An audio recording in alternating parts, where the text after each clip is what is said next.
এখন তো পরিবারের সদস্যরা একসাথে খায় না আপনার, কারণ ছেলে মেয়ে এক একজন এক এক জায়গায় থাকে। আম্মা তুমি খেয়ে নাও, আমি আসতেছি। স্বামী স্ত্রীকে বলে খাও, আমি আসা খাবো, মানে কেউ কারোর সাথে আর খাওয়া হয় না, মহব্বত না। এক সাহাবী গিয়ে বললেন, হুজুর আমাদের খাবারে বরকত হয় না।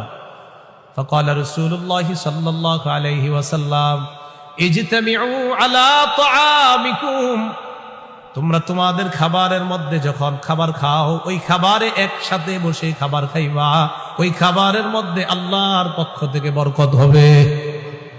নবীজি শিখাইয়া দিলেন একসাথে খাবার খাইবা, সেখানে বরকত হবে। তো স্বামী স্ত্রী ছেলে মেয়ে জীবনে সর্বশেষ কবে এক প্লেটে খাইছেন? খান নাই তো। এটা তো উচিত না, এটা করা উচিত, এটা খাওয়া উচিত। এই সুন্নাহ আমরা পালন না করলে অন্য ধর্মের লোকেরা করবে?